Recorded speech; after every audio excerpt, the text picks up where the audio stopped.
Hello guys, welcome to my channel. আশা করি তোমরা সবাই ভালো আছো আর আমিও ভালো আছি। সকাল সকাল সবাইকে গুড মর্নিং। আর এখন বাজে পুরো 6টা। আর আমার চোখ মুখ দেখে বুঝতে পারছো যে আমি এখনই ঘুম থেকে উঠলাম। আর ভিডিওটি স্কিপ করবে না প্লিজ।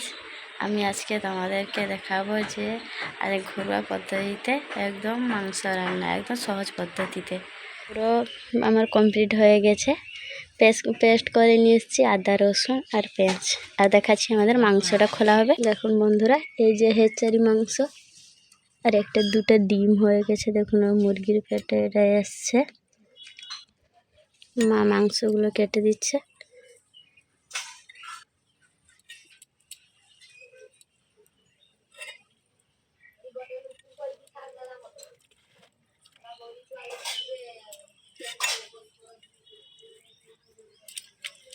ছোট্ট ছোট্ট করে পিস কেটে নিয়েছে আমার।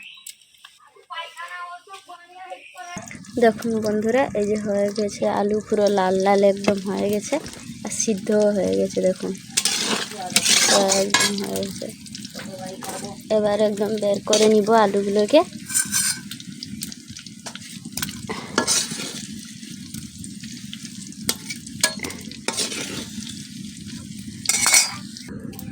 দেখুন বন্ধুরা, দেখুন আলুগুলো পুরো লাল লাল করে ভেজে এনেছি। আর তেলও কড়াইতে গরম হয়ে গেছে। একটু পরিমাণ মতো চিনি দিব, অল্প করে, শুধু কালার হওয়ার জন্য। এই যে 1 চামচ দিয়েছি, হাতে নিয়েছি, দিব এই যে শুধু কালার হওয়ার জন্য দিব চিনিটা। আজকে আমি দেখাবো ঘরোয়া পদ্ধতিতে মাংস রান্না করা।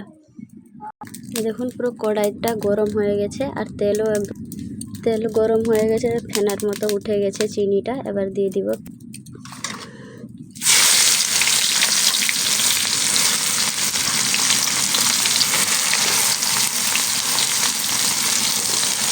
নেড়ে দিব একটু।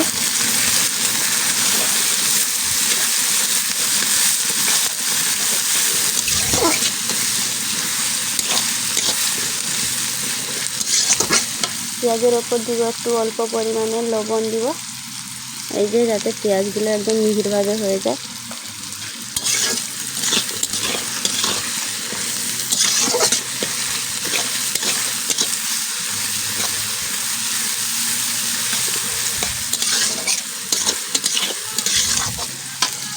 দেখুন বন্ধুরা, পেঁয়াজটা হালকা হালকা করে একদম লাল হয়ে গেছে। আর তেলের মধ্যে পেঁয়াজটা দিলে একটু নড়াচড়া করতে হয়, না হলে লেগে যাবে কড়াইতে। ওই জন্য আমি একটু নড়াচড়া করে নিচ্ছি পেঁয়াজটাকে।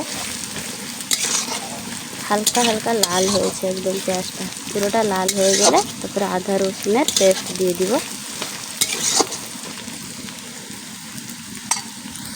দেখুন মাংস কাটা হয়ে গেছে। এই যে তেল দিয়ে দেওয়া হলো, হলুদ গুঁড়ো, এই যে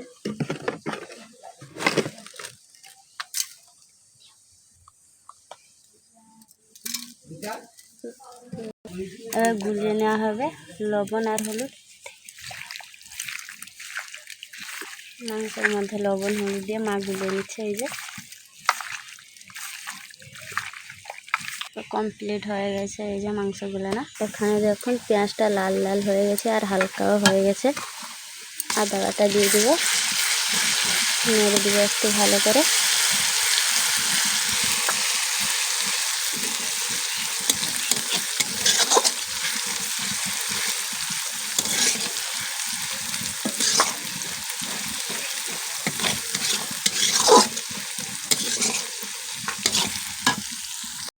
দেখুন বন্ধুরা, রসুনটাও পুরো লাল হয়ে গেছে, একদম পেঁয়াজের সঙ্গে লাল হয়ে গেছে। পেঁয়াজও লাল হয়েছে, রসুনও লাল হয়েছে।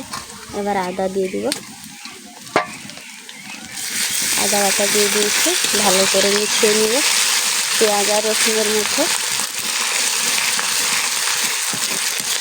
আদাটাও এরকম পেঁয়াজ আর রসুনের মধ্যে লাল হবে। তারপর গিয়ে লঙ্কার জল দিব, লঙ্কা গুঁড়োর সঙ্গে জলে মিশিয়ে একটু গুলিয়ে দিয়ে তারপর দিব।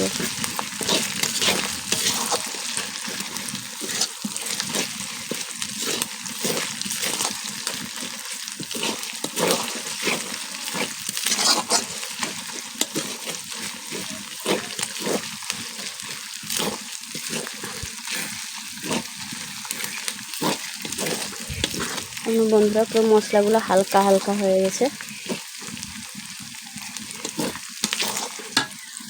বাটা জল, এই যে আদা রসুন বাটা জলের মধ্যে লঙ্কা দিয়ে দিব, লঙ্কা গুঁড়ো। আমি হাত করি না, কারণ রোহন আছে, ও কান্না করবে, ওর লঙ্কার গুঁড়ো লেগে গেলে, ওই জন্য আমি এরকম গুলিয়ে নিচ্ছি ভালো করে। এই যে আর মাংস তো দেখিয়েছিলাম যে একটু কমপ্লিট হয়ে গেছে, আর এটা পেঁপে দিয়েছি, কারণ ওটা হেঁচারি মাংস, ওই জন্য সিদ্ধ হবে না, পেঁপে দেওয়া হয়েছে। ওদিকে দেখুন পুরো লাল হয়ে গেছে মশলাটা এবং হালকা হয়ে গেছে। আবার লঙ্কার গুঁড়োর জলটা দিয়ে দিব, গুলিয়ে নিব একটু।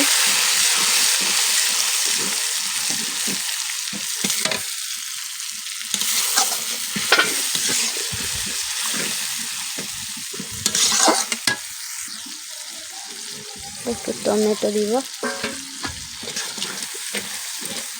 গ্রেভি হওয়ার জন্য একটু টমেটো দিয়েছি, না হলে টমেটো দিতাম না। জলটা দিয়ে দিয়েছি, ভালো করে ফুটবে। দেখুন বন্ধুরা ফুটছে কীরকম মশলাটা। জল দিয়েছি, জল দিয়ে দেওয়ার পরে ফুটে গেছে। একটু পরিমাণ মতো লবণ দেবো, কারণ মশলাতে একদম লবণ দেওয়া হয়নি, ওই জন্য। শুধু পেঁয়াজও দিয়েছিলাম, আর আদা রসুন যে দিয়েছি, আর টমেটোটা যে দিয়েছি, তারপর আমি দিইনি লবণ, এখানে কম একটু দিয়েছি লবণ। পুরো লাল হয়ে গেছে দেখুন বন্ধুরা, দেখুন বন্ধুরা পুরো লাল হয়ে গেছে মশলাগুলো, আর তেল দেখুন একদম ফুটে উঠেছে উপরের দিকে। এই দেখুন, এই যে দেখুন পুরো হয়ে গেছে মশলাটা, আর তেলগুলো একদম উপরে উঠে গেছে। এবার দিয়ে দিব মাংস। এই যে মাংস, আর ওই ডিমটাকে দেখুন, মুরগির ডিমটা আর একটা ভিতরে আছে। দেখুন মাংস মেলে দিব, একটু কষিয়ে নিব একদম ভালো করে।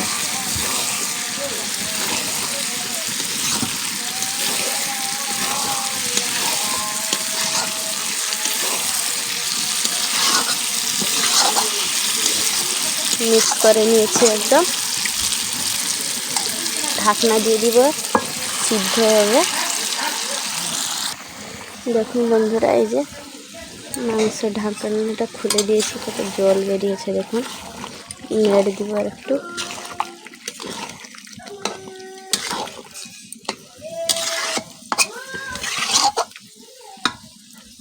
হয়ে গেছে, আর 10 মিনিটের মতো ঢাকনা দিয়ে রেখে দিব, তারপরে একদম হয়ে যাবে কষানো ভালো করে। বন্ধুরা 1 ঘন্টার পর চলে এসেছি আবার, পুরো লাল হয়ে গেছে একদম, কষানোটা পুরো কমপ্লিট হয়ে গেছে। আর একটু জল মরবে, দিলে একদম জলটা ঢেলে দিব।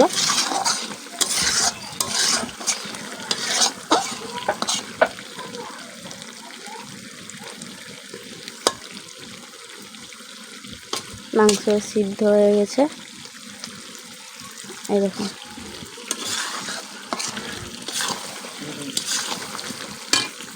দেখুন বন্ধুরা মাংস কষা বের করেছি, এখন আলুও দিয়ে দিয়েছি, এতে কষিয়ে নিব একটু।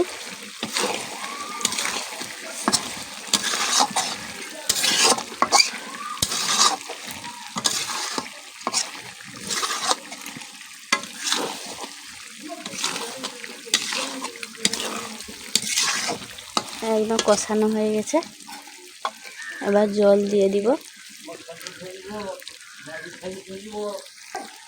এই যে জল দিব,